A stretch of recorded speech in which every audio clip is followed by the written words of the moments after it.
She inherited ruins buried in debt from her deceased grandmother. Everyone laughed, calling it a curse. But when she opened a hidden room, she found something that changed not only her life, but the fate of an entire town. What happened next will leave you speechless. If this story inspires you, please subscribe to our channel and let us know in the comments which city you're watching from. Your support helps us create more inspiring stories. She inherited ruins buried in debt from her deceased grandmother. Everyone laughed, calling it a curse. But when she opened a hidden room, she found something that changed not only her life, but the fate of an entire town. What happened next will leave you speechless. Sarah Johnson sat in her empty Chicago office, staring at a cardboard box filled with her personal belongings. 5 years at the marketing company had ended with one sentence: "We'll have to let you go." At 32, she found herself at a crossroads once again. "Mommy, why are you crying?" 5-year-old Emma tugged at her sleeve. Sarah wiped away her tears. How do you explain to a child that their life is changing forever? That rent, daycare, food, everything is now at risk. That same evening, the phone rang. The voice of a lawyer from the small town of Millfield, Ohio, changed everything. "Miss Johnson, your grandmother Rose left you an inheritance. An old bakery on Main Street." Sarah barely remembered Grandma Rose. Her parents divorced when she was 7. Her mother took her to the city and never spoke about family roots in Millfield again. "What's the property value?" Sarah asked. The lawyer hesitated. "Well, the building needs significant repairs, and there are back taxes owed. About $15,000. Sarah's heart sank. $15,000 she didn't have. But the alternative was homelessness in Chicago. "I'll be there tomorrow," she said, not realizing this decision would change the fate of more than just herself. The drive to Millfield took 4 hours. Emma fell asleep in the back seat while Sarah contemplated an uncertain future. Golden cornfields and farmhouses stretched as far as the eye could see. Such a stark contrast to Chicago's urban chaos. Millfield turned out to be a tiny town with a population of 2,000 souls. Main Street consisted of 24 buildings, half of which stood empty. The economy had been dying since the local factory closed 5 years ago. Lawyer Mr. Harrison met them outside an old brick building. The Sweet Dreams Bakery sign barely hung on by a single nail. "Here's your inheritance," he said with doubt in his voice. Sarah stepped closer. The windows were boarded up. Paint peeled off in large chunks. The roof leaked in several places. It looked like a movie set for a horror film, not a future home. "Grandma Rose closed the bakery 5 years ago," Harrison continued. "Since then, no one has dared to buy it. People say she cursed this place." "Cursed?" Sarah raised her eyebrows. "Superstitions. But after her death, strange things started happening here. Sounds at night, unexplained smells. Maybe you should sell the land to a developer." Sarah looked at Emma, who was excitedly examining the antique decorations on the windows. "Mommy, did fairies live here?" her daughter asked. Something in the child's wonder touched Sarah's heart. Maybe this was madness. Maybe she was ruining their future. But there was no alternative. "Mr. Harrison, where can I get the keys?" The first night in the bakery was a nightmare. The electricity had been shut off years ago. They slept on air mattresses by candlelight, while rain dripped through the ceiling into buckets Sarah had strategically placed around the main room. Emma treated it like a camping adventure, but Sarah lay awake listening to every creak and groan of the old building. What had she gotten them into? The next morning brought their first real challenge. Sarah needed to assess what could be salvaged and what needed complete replacement. The kitchen equipment was ancient but surprisingly solid. The ovens looked like they hadn't worked in decades. As she explored the back rooms, Sarah found boxes upon boxes of papers. Old recipes, customer orders from the 1980s, financial records. Her grandmother had been meticulous about record keeping, but apparently not about throwing anything away. That's when she heard the voices outside. Can you believe she actually moved in there? That place should have been torn down years ago. Rose was crazy at the end, talking to herself, claiming people were stealing her recipes. Sarah peeked through a crack in the boarded window. 3 women stood on the sidewalk, not even trying to lower their voices. "I heard she's from Chicago. City people never last here, especially not in that cursed place. Remember what happened to the Mitchell boy when he tried to break in? Found him 3 blocks away, babbling about ghostly voices and the smell of burning bread." The women continued their gossip session for another 10 minutes before moving on. Sarah felt a chill that had nothing to do with the drafty building. What exactly had her grandmother been involved in? And why did everyone seem so afraid of this place? Emma appeared at her elbow, holding a dusty photograph. "Mommy, look, is this great-great-grandma Rose?" The black and white photo showed a stern-looking woman in a flour-dusted apron, standing proudly in front of the bakery. But it was the background that caught Sarah's attention. The building looked immaculate. The Sweet Dreams Bakery sign was bright and new, and there was a line of customers stretching down the block. This place had once been the heart of the community. What had gone so? News of Sarah Johnson's return to Millfield spread through town faster than wildfire. By noon, everyone knew about that city girl who thinks she can resurrect the cursed bakery. The first encounter with locals happened at the grocery store. "You're Rose's granddaughter?" asked the cashier, giving Sarah a suspicious look. "Great-granddaughter," Sarah replied. Your grandmother was a strange woman. They said she knew things she shouldn't have known, could predict when someone was about to die just by looking at them." Sarah felt Emma grip her hand tighter. "That's just superstition," Sarah said firmly. The cashier shrugged. "Maybe, but 3 people predicted by Rose died within a month. Each time, right after eating her bread." The silence that followed was deafening. Other customers had stopped their shopping to listen. "Of course," the cashier continued, "could be coincidence. Old people die, but still." Sarah paid quickly and left, feeling dozens of eyes following her every step. Their next stop was a hardware store. Sarah needed basic supplies, light bulbs, cleaning materials, tools for minor repairs. The owner, a burly man named Pete, wasn't as subtle as the cashier. "You're wasting your money," he said bluntly. "That place has been empty for 5 years for a reason." "What reason?" Sarah asked.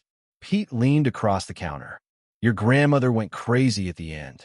Started talking about protecting the town's secrets. Then she'd disappear for days at a time.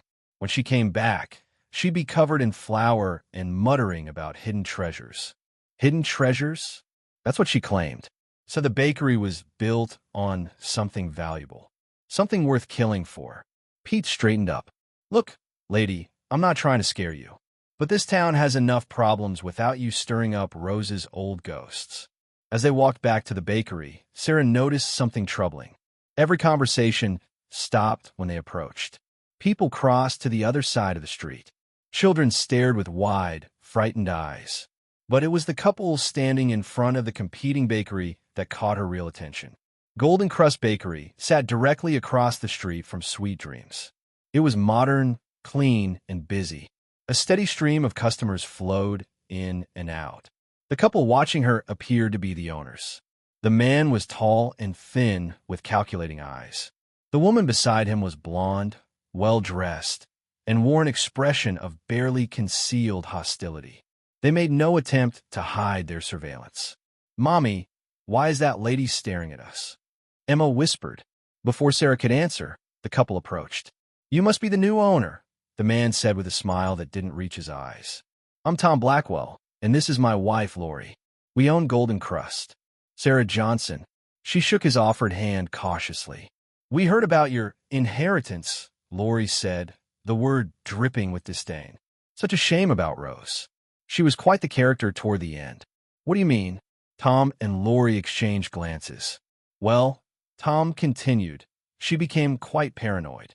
Accused us of all sorts of ridiculous things. Claimed we were trying to steal her customers, spread lies about our business." "Were you?" Sarah asked bluntly. Lori's smile became sharp as a knife.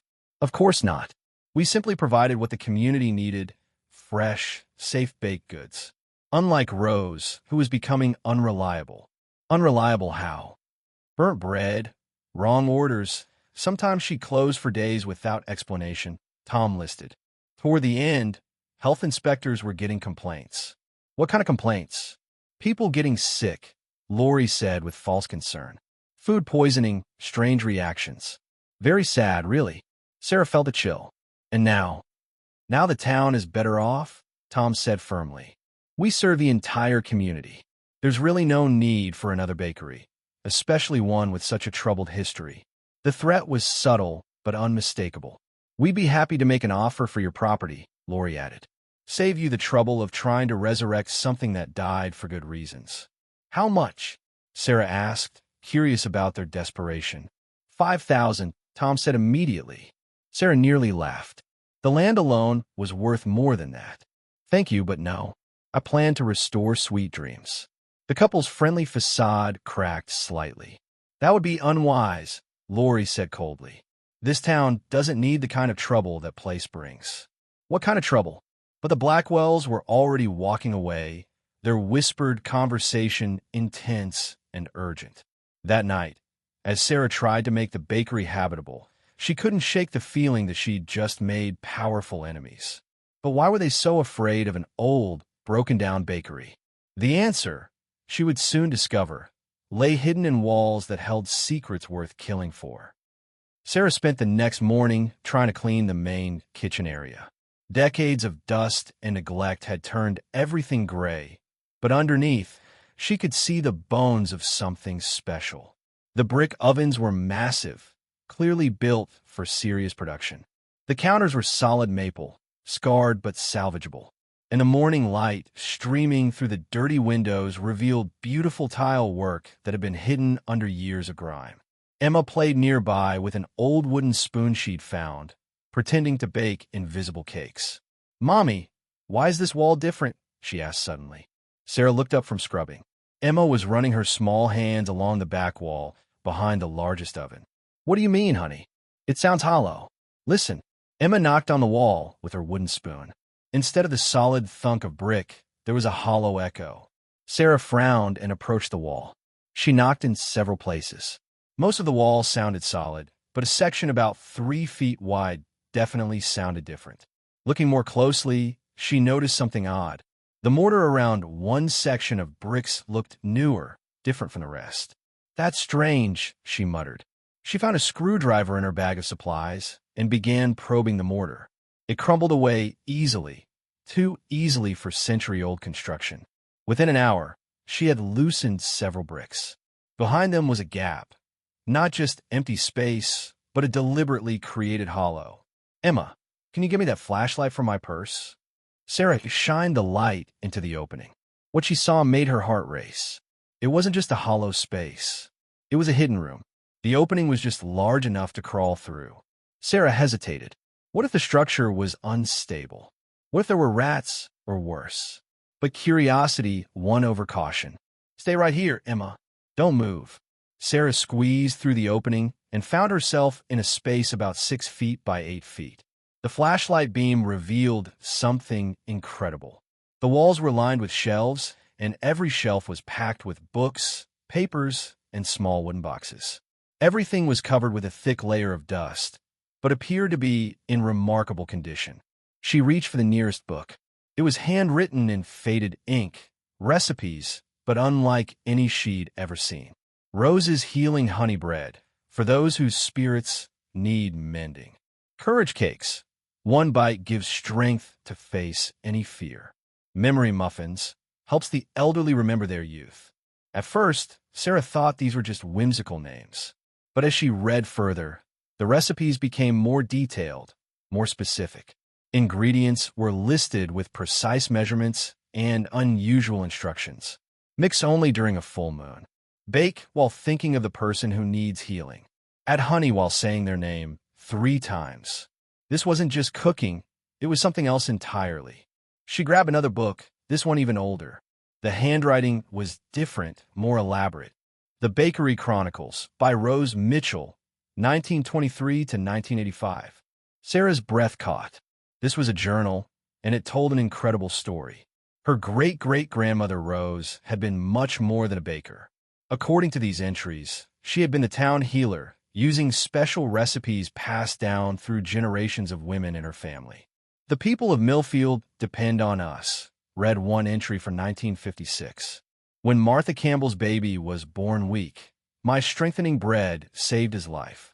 When the Henderson farm was failing, my prosperity pie turned their luck around. This is our calling, our sacred duty." But the later entries grew darker.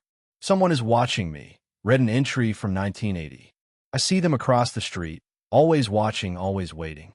They want to know our secrets. They don't understand that some knowledge is dangerous in the wrong hands." 1983. "They've opened their own bakery. They think they can replace us with pretty packaging and cheap ingredients." They don't understand what this town really needs. 1984. People are getting sick. Not from my bread. I know my bread.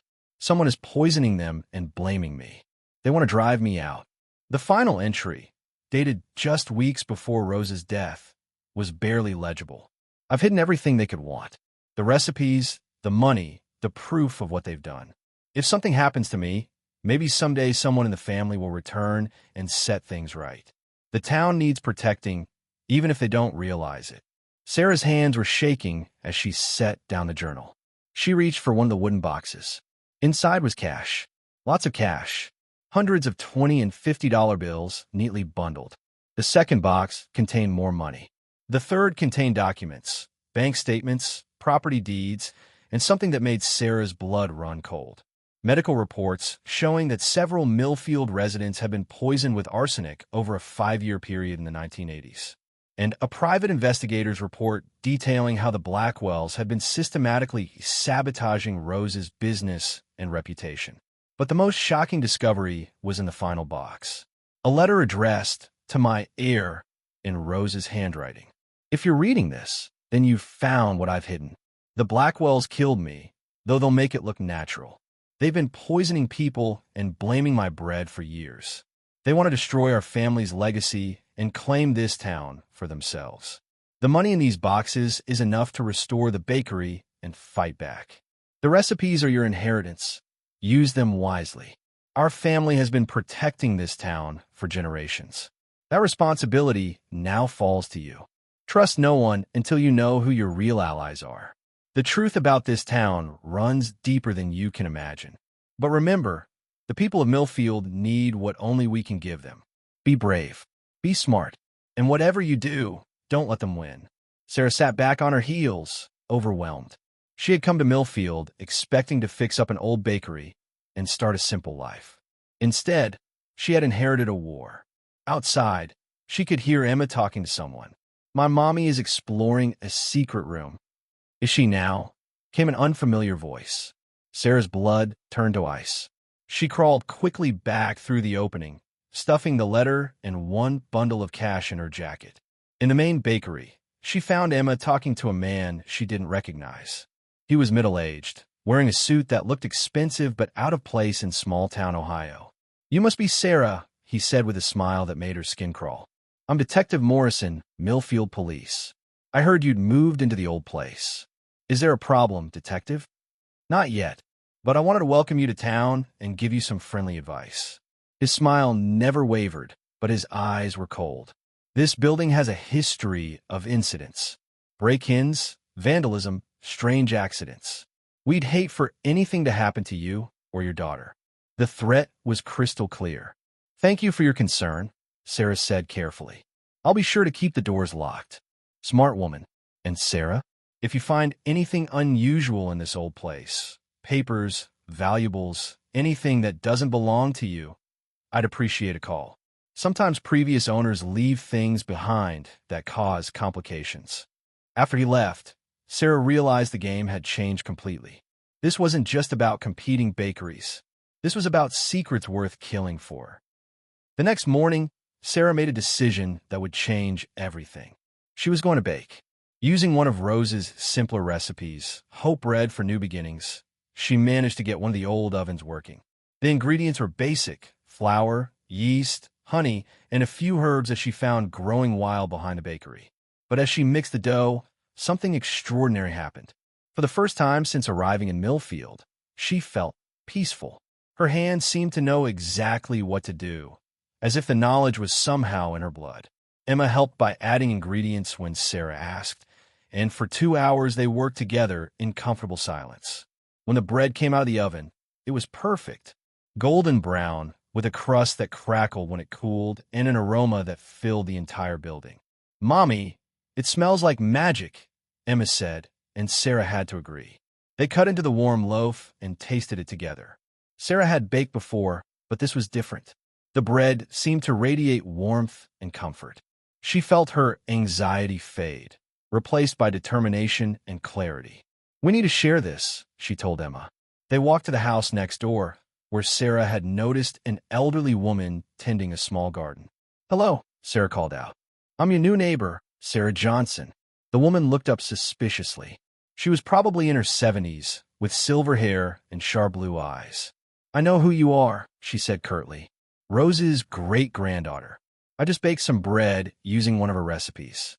Would you like to try some? The woman's expression softened slightly at the mention of the bread. Rose's recipes? She approached the fence cautiously. I haven't tasted Rose's bread in 5 years. Sarah handed her a generous slice.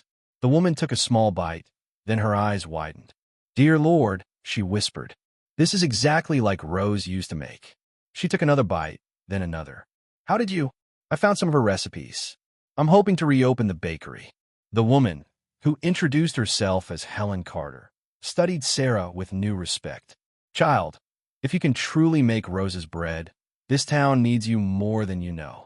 What do you mean? Helen glanced around nervously, then leaned closer to the fence. Things haven't been right since Rose died. People are sadder, sicker.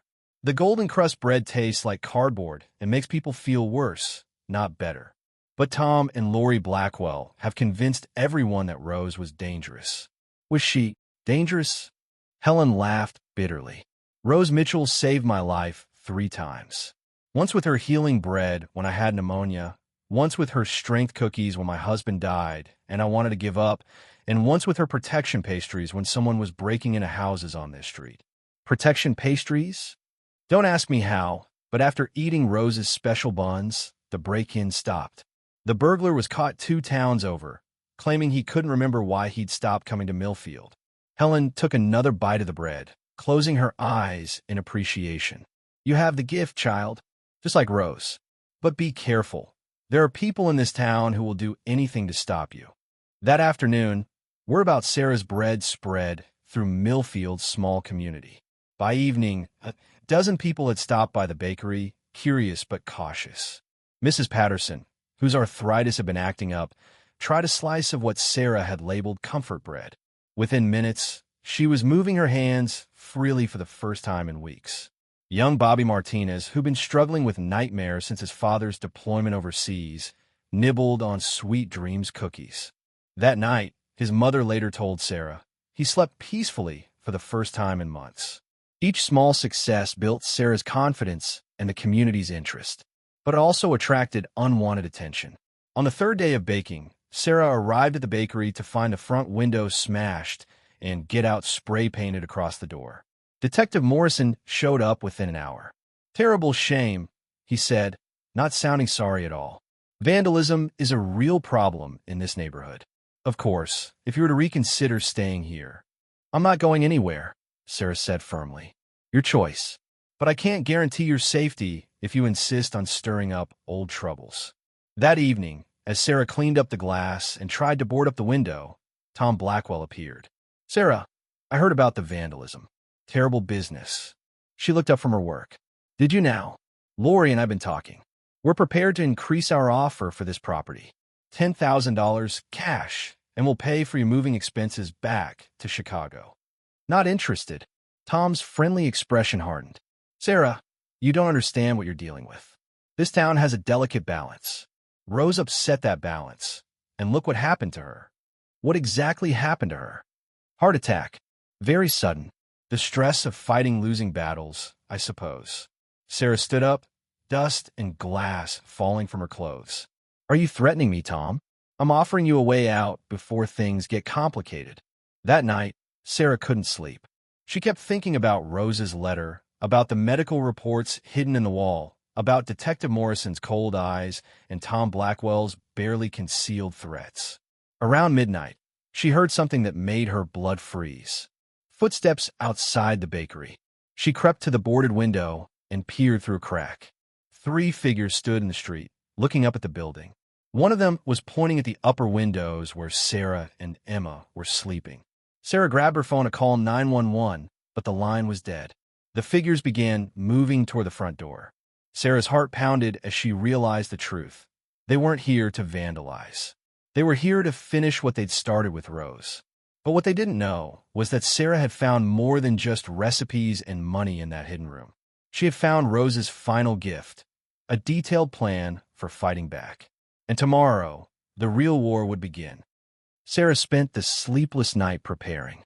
By dawn, she had made a decision that would either save the bakery or destroy her completely. Using Rose's most detailed instructions, she baked with a recipe called Truth Bread, designed to help people see past lies and deceptions. According to the notes, it required special timing, specific intentions, and ingredients that had to be gathered at sunrise. As she worked, Sarah found herself falling into an almost meditative state. Her hands moved with confidence she didn't know she possessed. The bread that emerged from the oven was unlike anything she'd made before.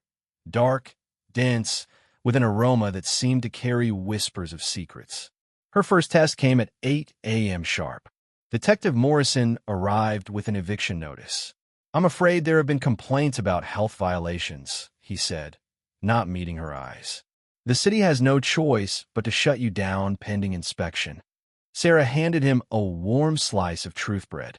"What's this?" he asked suspiciously. "Just bread. Try it." Something in her voice made him take a bite. His expression changed almost immediately.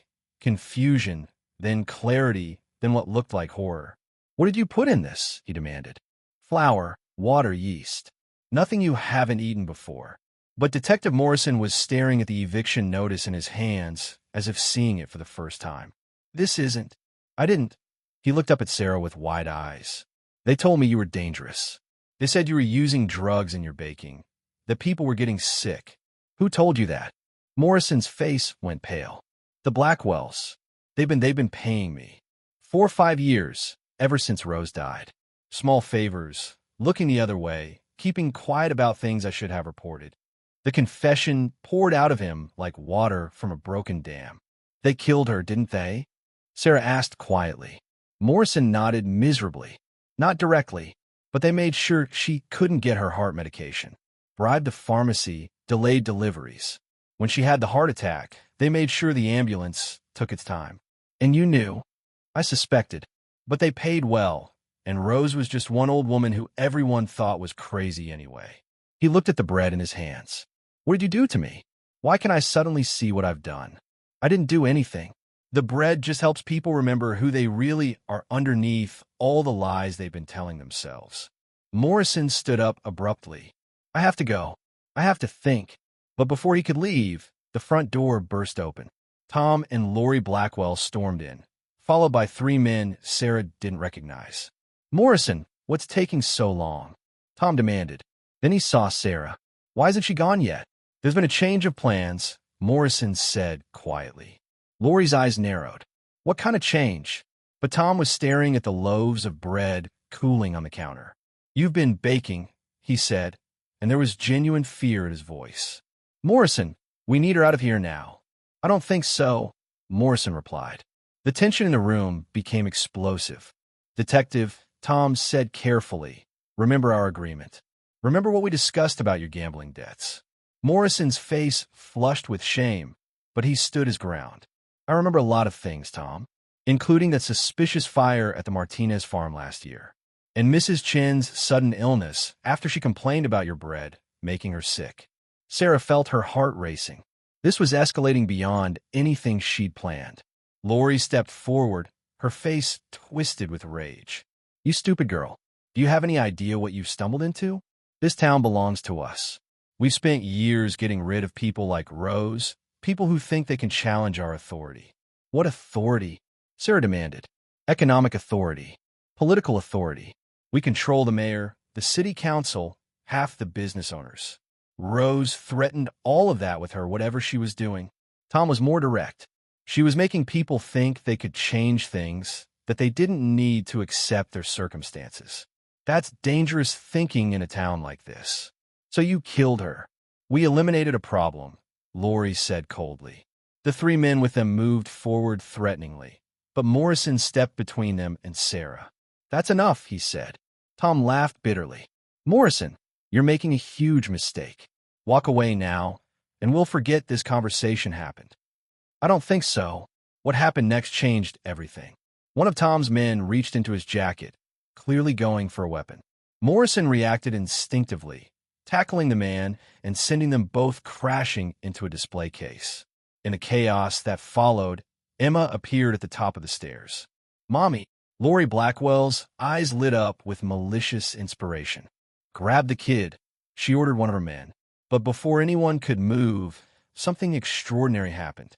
Every person who had tasted Sarah's bread over the past 3 days walked through the front door. Helen Carter led the group, followed by Mrs. Patterson, Bobby Martinez and his mother, the hardware store owner Pete, and a dozen others. "We heard shouting," Helen announced. "Thought you might need some help." Tom and Lori found themselves vastly outnumbered. "This is ridiculous," Tom blustered. "This woman is a fraud, just like Rose was." "Funny thing about that," said Pete, stepping forward. "I've been thinking a lot since I tasted Sarah's bread yesterday.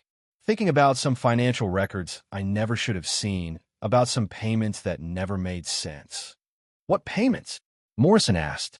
"The Blackwells have been receiving money from a development company in Columbus. Big money.